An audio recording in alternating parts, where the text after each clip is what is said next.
I take this opportunity to reiterate the Government of Kenya's commitment to providing strong and reliable support for both public and private universities, ensuring that higher education continues to thrive and be accessible. It is for this reason that we have been deliberate in our efforts to resolve the financial crisis that brought our public universities almost to their knees. By 2022, you all know public universities were grappling with immense financial challenges, having accumulated debts exceeding 120 billion. Of the 40 public universities, 23 were technically bankrupt and at the risk of closure. However, the report of the Presidential Working Party on Education Reforms, led by Professor Raphael Munavu last year, recommended a student-centered higher education financing model, which we adopted. By implementing this model, the government was able to disburse 41 billion shillings in student loans and scholarships to universities within a year. As a result, our universities are now in better financial health and are on track to settle their outstanding debts within 3 years.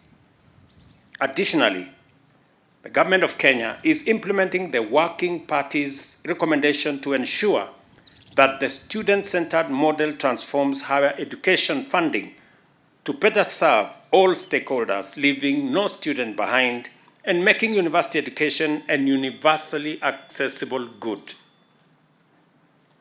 I know for a fact, and I have been briefed here, that this university suffered from the old model's deficiencies, and that today the Government of Kenya owes this university upwards of 460 million.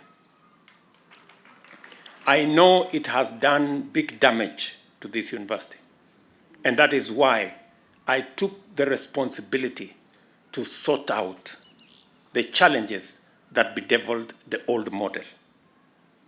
The old model almost brought many of our universities to closure. I know this university suffered a great deal.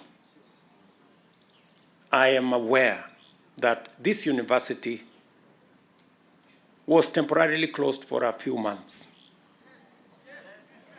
And it was not right, because we were responsible for the huge debt of 460 million owed to this university.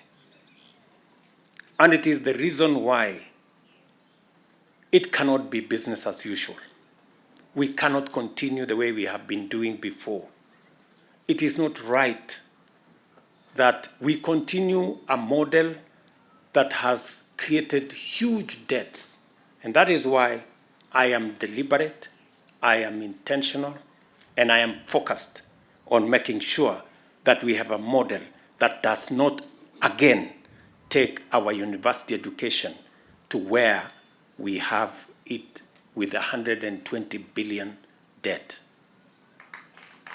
I am very clear in my mind, and I have worked with all the vice chancellors to make sure that we have a model that makes university education accessible but puts it on a sound financial footing.